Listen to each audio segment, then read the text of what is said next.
ये आकाश से उतरते हुए टीवी चैनलों से किस तरह कुसंस्कार फैला है हमारे और आप सबके समाज में। इन्हीं कुसंस्कारों का ही प्रभाव है कि आज माँ बाप अपने बच्चों से ये उम्मीद नहीं करते कि मेरा बेटा मुझे खाना देगा या नहीं, बल्कि इस बात की भी चिंता करने लगे हैं कि मेरा बेटा मेरी चिता को आग देगा या नहीं।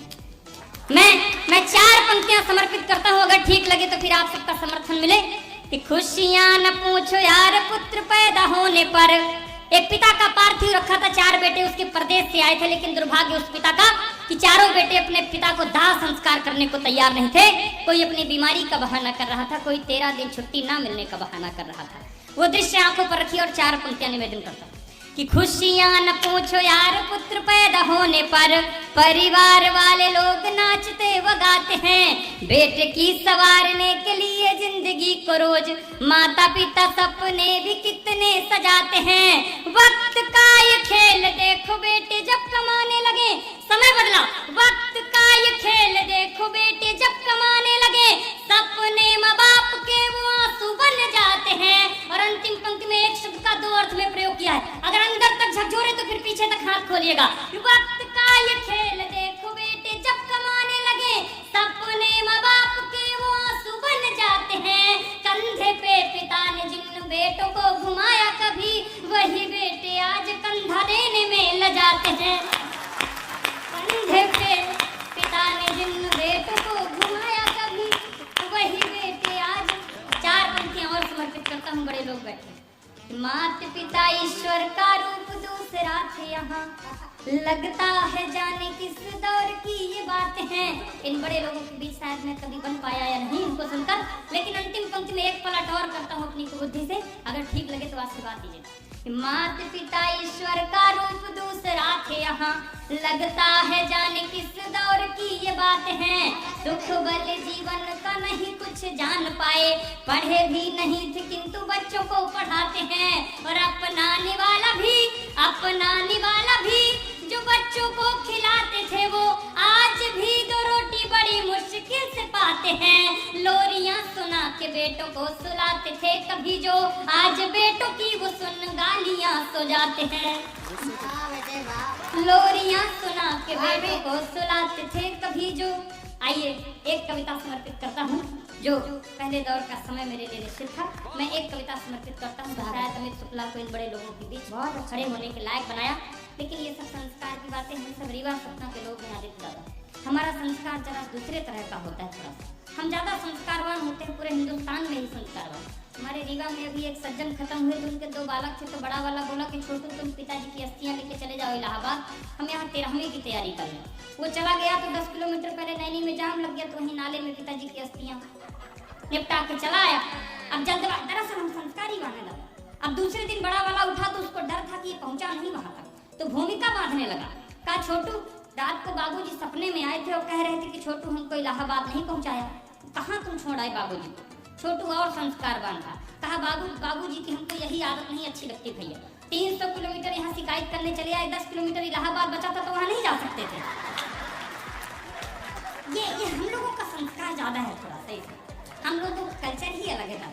सतीकांत दादा अभी पिछले महीने 2 महीने पहले रीवा गए थे, तो मैं इनको घुमाने के लिए ले गया, तो कहीं रीवा सपना ये थोड़ा सा डिजिटलीकरण नहीं हो पाया। हम कहीं यहाँ डिवाइडर नहीं दिख रहे हैं सड़क के बीच। हम कहे दादा आप महानगर में रहते हैं, वहाँ डिवाइडर बनाए जाते होंगे, हमारे यहाँ प्राकृतिक रूप से डिवाइडर रहते हैं। कैसे?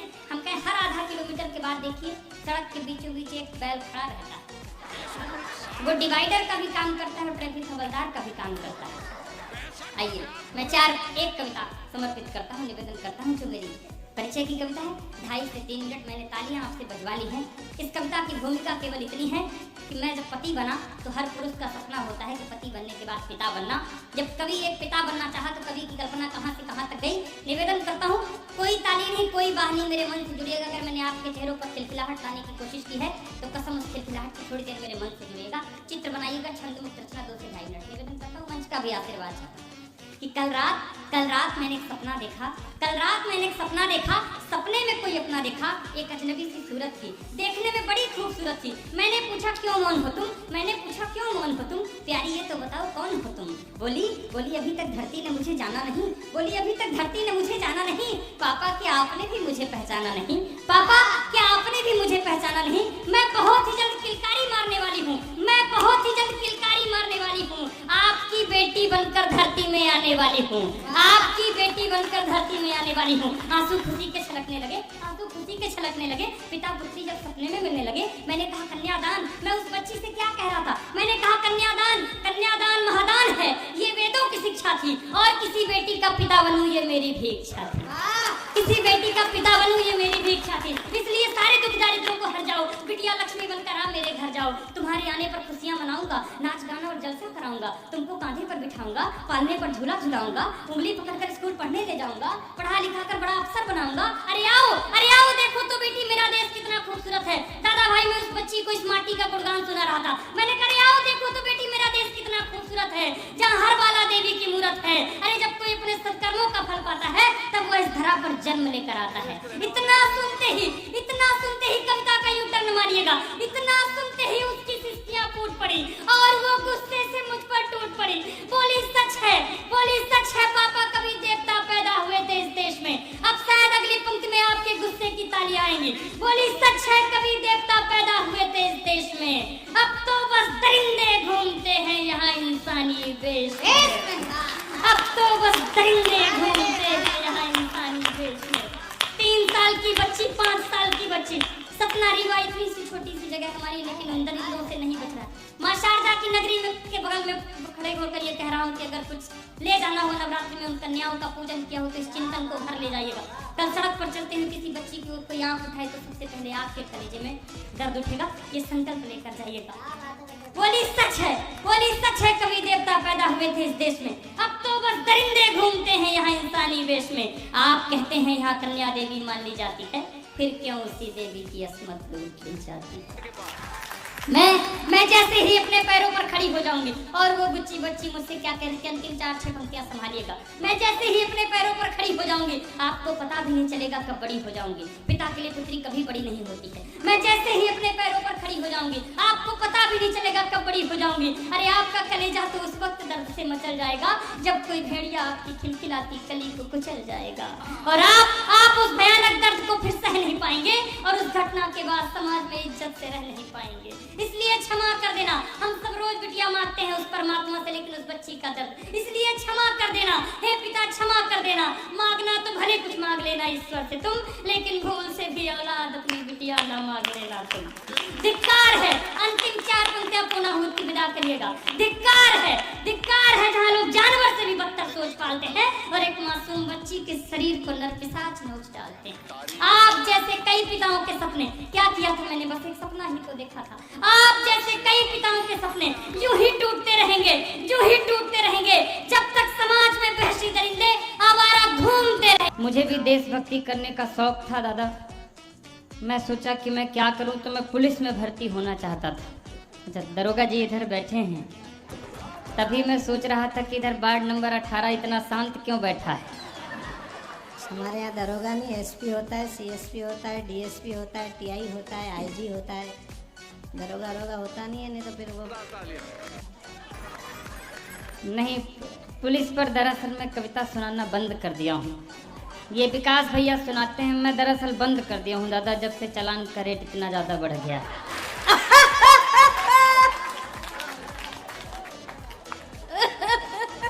लेकिन मुझे भी देशभक्ति करने का जब भूत सवार था दादा, तो मैं भी एक मन आ गया था मेरे भी कि मैं पुलिस में भर्ती होना चाहता था। तो मैं जबलपुर ग्राउंड पहुंच गया। सामने एसपी साहब खड़े थे, हवलदार साहब खड़े थे। बोले सीना में फीता लगाओ, बताओ देश के लिए क्या कर सकते हो, तभी पुलिस में भर्ती हो पाओगे। साहब एकदम खून उबल रहा था एकदम। मैंने कहा मैं देश के लिए अंतिम सांस तक लड़ सकता हूँ। खुश नहीं हुए।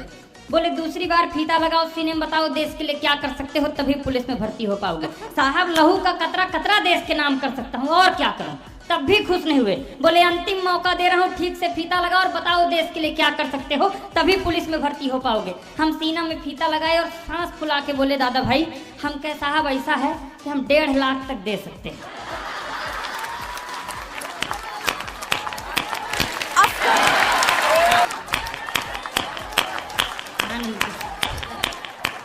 आनंद के साथ बैठी। अब आपको पता लग गया मध्य प्रदेश में क्या रेट चल रहा है।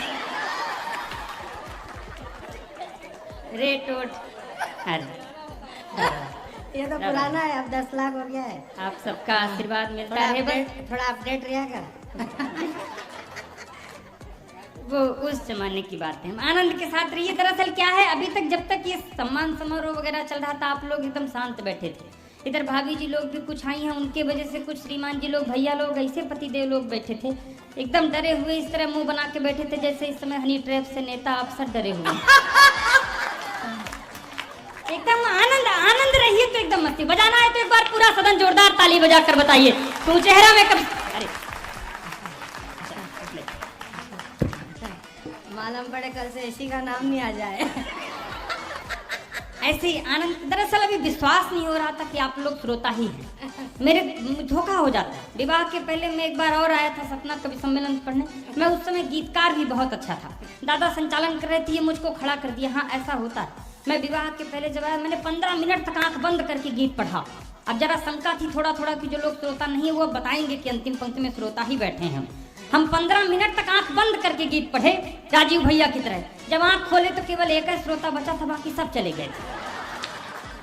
हम प्रणाम कर लिए उसको। हम कहे भाई साहब आपको मैं दंडवत प्रणाम करता हूँ, बताइए मैं आपके लिए क्या करूँ। आप ISI मार्क एकदम श्रोता है, बताइए मैं आपके लिए क्या करूँ। तो वो हाथ जोड़ के बोला भाई अब कुछ मत करिए, और अगर आप शांत हो जाते तो मैं ये कुर्सियां और माइक लेके चला जाता। मैं टेंट वाला बैठा हूँ अभी।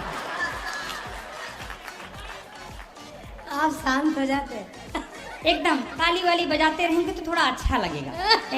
आदत हो जाती है। ये जैसे लाइट से माइक चल रहा है ऐसे ताली की हम कवियों की आदत हो जाती है। आदत किसी की खराब ना हो जाए बड़ी खराब चीज होती है। हमारे मोहल्ले में एक बस कंडक्टर की शादी हुई तो आदत खराब थी। शादी की पहली रात जब अंदर गया तो बीबी से बोला कि थोड़ा और उसको अभी 2 सवारी की जगह और खाली है। यहाँ तमाम तरह की समस्याएं इस देश पर हैं, लेकिन आनंद के साथ रहिए। मैं ज्यादा कोई ऐसी बातें नहीं करूँगा। आज राजनीतिक लोग बड़े लोग हैं और मैं ये कहता हूँ दोस्तों, आज 2 महापुरुषों का भी जयंती है। एक वो महापुरुष जिसने कभी किसी औरत की फटी साड़ी देखकर आजीवन धोती पर रहने का वचन लिया, और एक वो महापुरुष जिसने एक रेल दुर्घटना होने पर भी अपने तत्कालीन रेल मंत्री पद से इस्तीफा दे दिया था। उन दोनों महापुरुषों की जयंती पर एक बार पुरजोर तालियां यहाँ से वहां तक वो चेहरा बताए कि कवि सम्मेलन उनकी याद में शुरू हो रहा है, उनकी स्मृति में शुरू है। तमाम आनंद। राजनीतिक बातें कोई करनी ही नहीं चाहिए नीलांशु भैया। राजनीतिक कोई बात नहीं। अभी चुनाव निपटा है, चुनाव से एक बार निपट के आइए तो ऐसा लगता है कि जैसे कुंभ नहा के आ गए। हम 4-5 महीने त्रस्त थे, तरह तरह के लुभावने आते थे। एक नेताजी चुनाव प्रचार करने गांव पहुंचे तो बाहर से खड़े होके बोले कहीं इस बार हम लोगों को फिर से वोट दीजिए, विकास होगा। इस बार हम लोगों को फिर से वोट दीजिए, विकास होगा। तो अंदर से एक चाची निकल आई, कहीं नेताजी झूठ मत बोलिए, पिछले बार भी आप बोल गए थे कि विकास होगा, लेकिन विकास नहीं हुआ था, पिंकी हुई थी। तमाम तरह के लुभावने अलग अलग। एक नेताजी और शहर में आए तो आते ही बोले कहीं क्या समस्या है आपके शहर में। हम क्या साहब कांग्रेस की सरकार आ गई, हमारे यहाँ कोई समस्या नहीं है, सड़क है, पानी है, बिजली है, सब है हमारे यहाँ, केवल शमशान नहीं है हमारे शहर में। कोई मरता है तो बहुत समस्या होती, शमशान नहीं है साहब। नेताजी और खतरनाक थे, कहीं इस बार हम लोगों को वोट दीजिए, एक एक घर में शमशान बना देंगे। आइए 4 पंक्तियों से धीरे से शुरू होता हूँ। ये बड़े लोग बैठे हैं, ये बड़ी बगिया है, एक छोटी सी कली इस बड़ी बगिया की आपको झलक दिखाने के लिए खड़ा हुआ है। मैं 4 पंक्तियां समर्पित करता हूँ धीरे से। अभी पुरुष पीड़ित पर्व एक आने वाला है 15-20 दिन में। एक ताजिया से कोई भूमिका की आवश्यकता नहीं, मैं निवेदन करता हूँ, सुनेगा 4 पंक्तियां।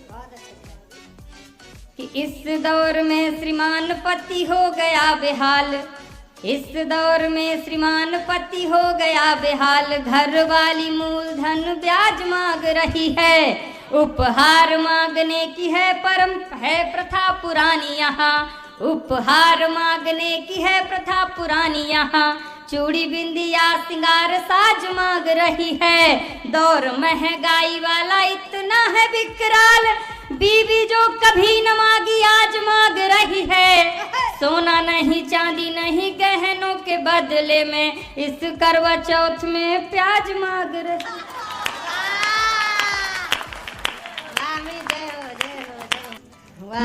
मैं तरोताजा विवाहित पुरुष हूँ, उभरता हुआ पति। कि मैंने एक शादीशुदा मित्र से ये पूछा, यार तुम ये बताओ दूल्हा घोड़े पे क्यों जाता है। ये नचिकेता ओज सुनाता है, मैं एक खोज की बात सुनाता हूँ। मेरे मन में एक बात आई दादा भाई कि आखिर दूल्हा घोड़े पे ही क्यों जाता है, गधे पे क्यों नहीं जा सकता दादा। 4 पैर का तो गधा भी होता है। अंतिम पंक्ति में आपको पता चलेगा कि दूल्हा गधे पे क्यों नहीं जा सकता है। अगर मजा आ जाए तो फिर अंतिम पंक्ति तक बता दीजिएगा पीछे तक कि मैंने एक शादीशुदा, एक दिन वो मुझसे कह रही थी, कहीं जानते हैं आपको पाने के लिए मैंने 16 सोमवार के व्रत रखे। मैंने कहा अगर वो ना रखती तो, बोली फिर आपसे भी गया गुजरा मिलता। मैंने एक शादीशुदा मित्र से ये पूछा, हाँ बोली जानते हैं आपको शादी के पहले भी मैं बहुत अच्छी तरह से जानती थी, शादी के पहले भी मैं आपको आकर देखती थी घर में। मैंने कहा जब इतना देखती थी तो आखिर तुमने मुझ में क्या देख करके शादी की? बोली 1-2 बार मैंने आपको आपके घर में बर्तन मांजते हुए देखा था। मैंने एक शादीशुदा, अंतिम पंक्ति तक पहुंचिएगा कि दूल्हा गधे पे क्यों नहीं जाता है।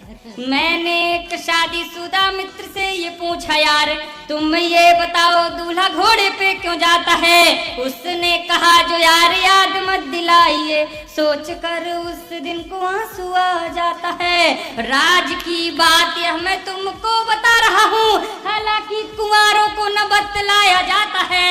और अंतिम बार घोड़े पे वो चढ़ता बेचारा है, उसके बाद खुद ही गधा बन जाता।